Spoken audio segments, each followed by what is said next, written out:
বন্দে পুরুষোত্তমম। সকলকে আমার আনন্দিত জয়গুরু। আজ ইষ্টকথায় আমরা আলোচনা করব।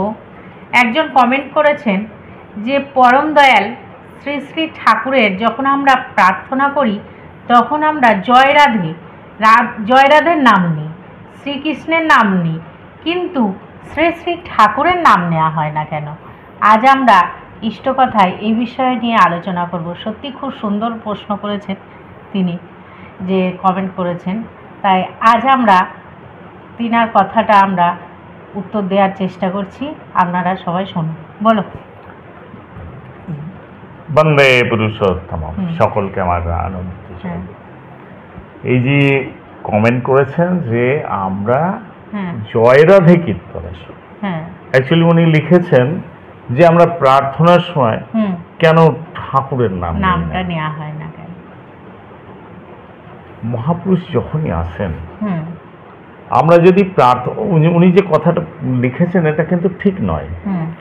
কারণ আমরা প্রার্থনা যখন প্রথমেই শুরু করছি সকালের, তখন তো আমরা ঠাকুরকে স্মরণ করেই শুরু করছি। সেখানে ঠাকুরের নাম প্রার্থনা একবারে যখন আমরা মন্ত্রে আজ কি বলছি, প্রার্থনা প্রথমেই তো শুরু করছি কি রাধে, মানে ওই প্রথমেই কিন্তু আমরা শুরু করছি শ্রী ঠাকুরের রেতে, তাকেই সম্বোধন করেই তো আমরা শুরু করছি, তার নাম সম্বোধন করে। আবার যখন বলছি গুরু ব্রহ্মা গুরু বিষ্ণু, সে তো গুরুকেই তো স্মরণ করে করছি, ঠিক আছে? গুরু বন্দনা যখন করছি আমরা গুরুকেই তো বন্দনা করছি। যখন আমরা কাউকে ডাকি, স্মরণ করি, তিনি যখন আমাদের সামনে আছেন তখন কিন্তু আমরা তাকে নাম ধরে ডাকি না। তাই আমরা যখন প্রার্থনা করছি ঠাকুরের কাছে, আমরা প্রার্থনা করার সময় কি সেই তিনি যখন সম্মুখে আছেন তখন কি আমরা তার নাম ধরে ডাকি? নাম ধরে তো ডাকি না। গুরুকে গুরু বলেই ডাকি, তার নাম করে তো ডাকি না। যখন আমাদের প্রশ্ন করা হয় গুরুকে, তখন আমরা সেই গুরুর নাম করি, যে অমুক জায়গায়, যে কোনো জায়গায়, মানে সেটা যদি কুলগুরু হয় তাহলেও মানুষ কি করে, গুরুকে সামনে গুরুর নাম ধরে ডাকেন না, গুরুদেব বলেই ডাকেন।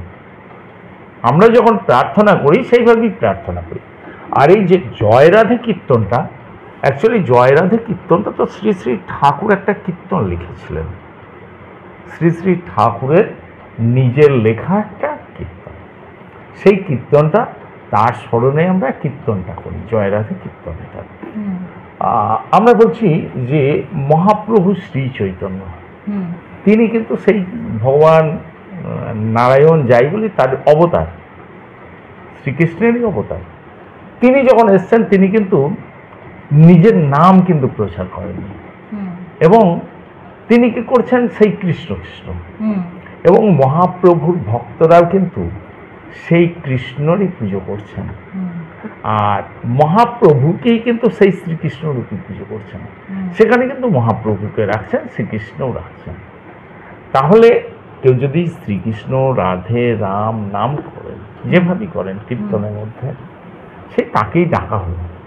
আর এই কীর্তনটা শ্রী শ্রী ঠাকুর নিজে যেহেতু রচনা করেছিলেন, আর তিনি যখন প্রথম শুরু করেন, তিনি তো সৎসঙ্গের যে স্থাপন, তার যে দৈবী ভাব, তিনি তো তার আগে ডাক্তারি করতেন।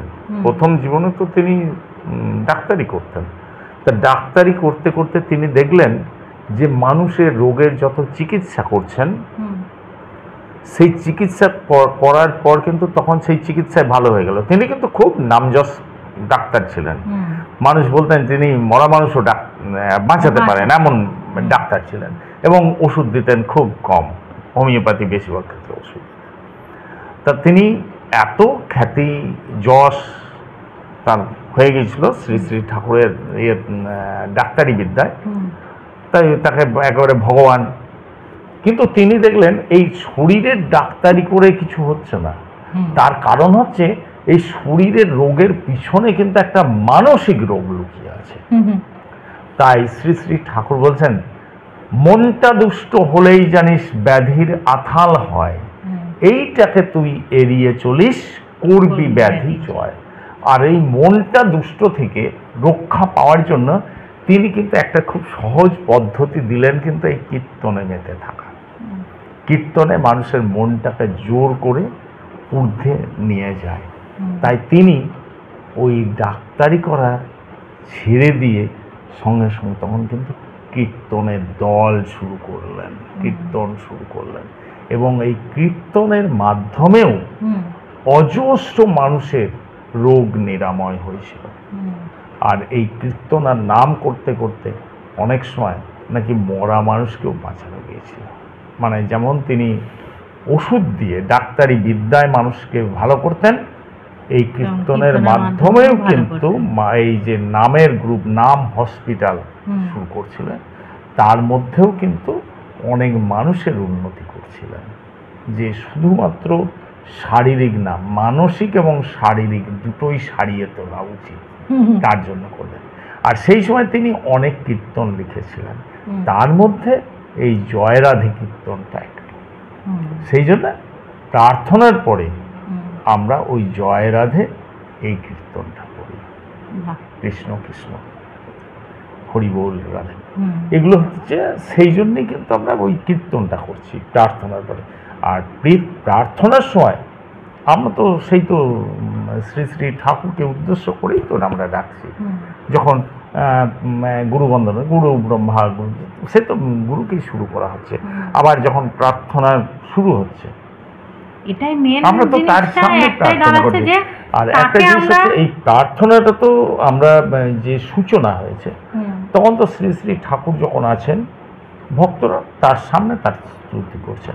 তখন যখন তার সামনে তাকে স্তুতি করছেন, তখন নিশ্চয়ই তো তার নাম ধরে ডাকেন না। ওইটাই মেন বলতে চাইছি, আসল জিনিস হচ্ছে সেই সময় তাকে নাম ধরে ডাকা যায় না।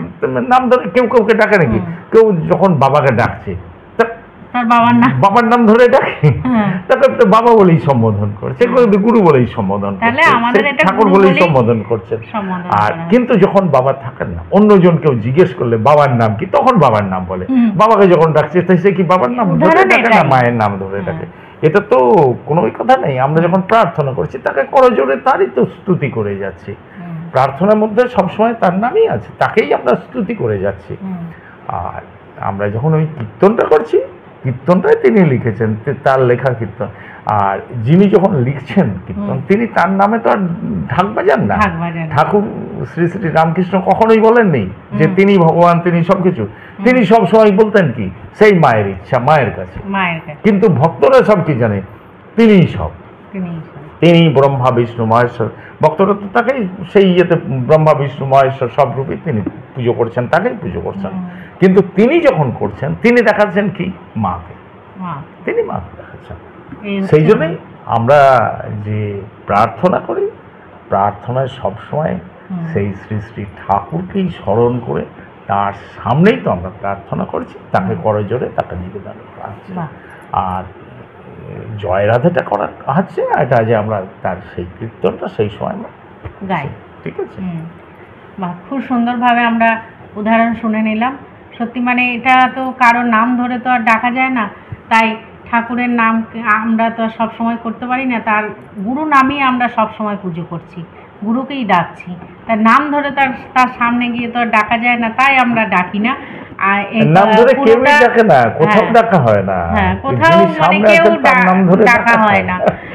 গুরুজনদের কখনো নাম ধরে ডাকে না। বাবা কাকা তাদের কি নাম ধরে ডাকে? যে কোনো সময় গুরুজনদের কি মানুষ কখনো নাম ধরে ডাকে নাকি সামনে? সেই জন্য তার নাম, এটার কথা, কিন্তু তাকে সম্বোধন করা হচ্ছে। হ্যাঁ, এটা আমরা এই বিষয় নিয়ে আলোচনা করলাম।